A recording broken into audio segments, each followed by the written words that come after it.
ए आणि बी यांच्या पगाराचे गुणोत्तर 5:9. त्यांच्या खर्चाचे गुणोत्तर 1:3 आहे. महिन्याच्या शेवटी ए 2700 रुपये बचत करतो, तर बी हा 3,900 रुपये बचत करतो. तर बीचा पगार शोधा. पर्याय दर्शवले नाही. प्रश्न सोडवायचा कसा सर? लेकरांनो लक्ष द्या. इथं पगाराचे ए आणि बी चे गुणोत्तर काय आहेत? 5:9. प्रत्यक्षात पगार किती काढण्यासाठी चलपद x वापरा. इथं त्यांच्या खर्चाचं काय हो?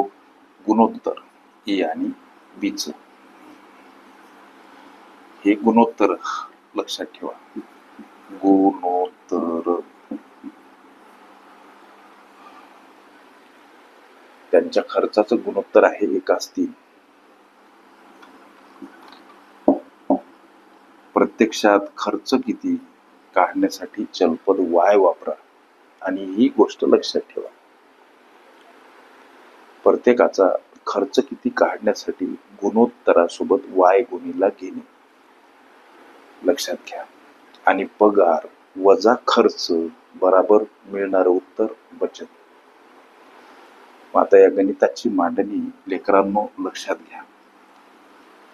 जसं की एचा पगार गुणोत्तर स्वरूपात 5x, एचा खर्च गुणोत्तर स्वरूपात 1y, पगार वजा खर्च बराबर काय हो? बचत.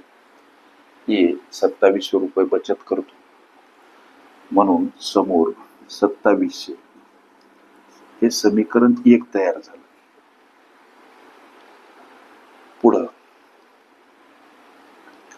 बीचा पगार 9x वजा बीचा खर्च 3y, पगार वजा खर्च बराबर बचत. हा बी 3,900 रुपयांची बचत करतो, समोर 3,900.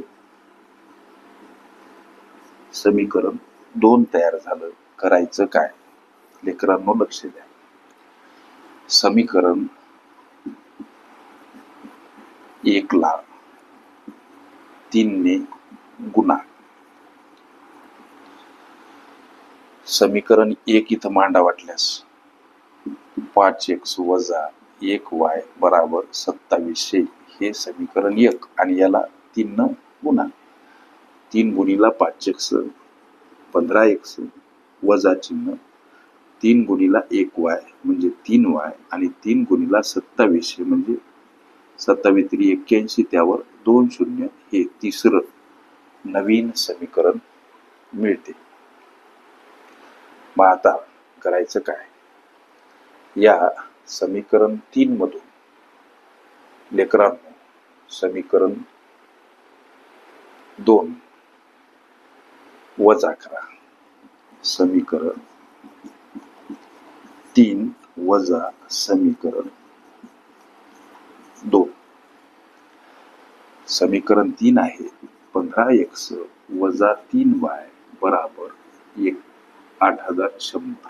हे समीकरण 3. यामधून हे समीकरण 2 अर्थात 9x वजा 3y बराबर 3,900 हे समीकरण 2 वजा करायचं. म्हणजे इथं वजा चिन्ह, इथं वजा चिन्ह.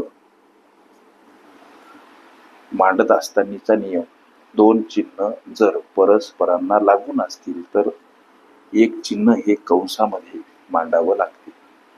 मग त्याचा दुसरा अर्थ असा होतो की कंसातील चिन्ह कंसाबाहेरील चिन्हाला गुणिला आहे, म्हणून हा गुणाकार वजा गुणिला वजा, चिन्ह बदलते, काय होते? अधिक होते. लक्षात घ्या. आणि इथं सुद्धा वजा चिन्ह. म्हणजे आता हे वजा 3y आणि हे 3y अधिक झाले कसे? वाटल्यास पुन्हा एकदा ऐका. दोन चिन्ह परस्परांना लागून मांडायचे झाल्यास एक चिन्ह कंसामध्ये बंदिस्त करा, हा गणितीय गुणधर्म.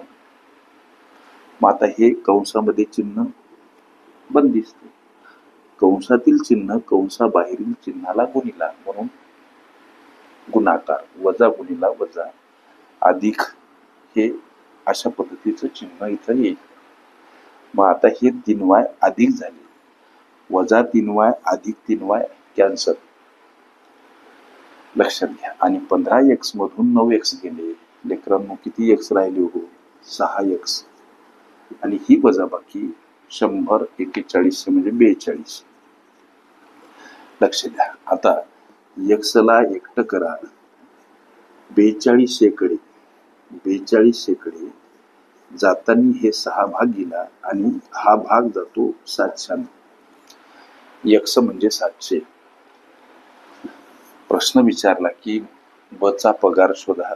ब च पगाराचं गुणोत्तर 9x, म्हणून ब चा पगार 9x मध्ये मिळाल्या x ची किंमत, या x ला थोडं खाली मांडू का? x बराबर हा 700 गेलेला भाग कसा? 6 42, त्यावर 2 शून्य. लक्षात घ्या. x बराबर 700,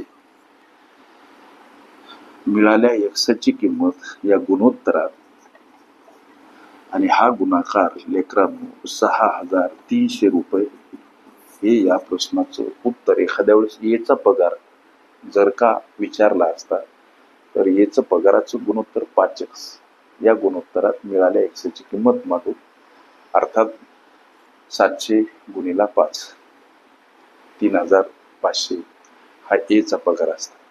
प्रश्नामध्ये बीचा पगार विचारला, बीचा पगार 6300, हे या प्रश्नाचं उत्तर. प्रश्नकर्त्या विद्यार्थ्याने पर्याय दर्शवले नव्हते. ओके. पगाराचे गुणोत्तर ही माझी प्लेलिस्ट अवश्य बघा. त्यामध्ये विविध स्पर्धकांनी विविध अंगांनी विचारल्या संभाव्य अशा असंख्य प्रश्नांचा सराव तुम्हाला करता येईल. ओके.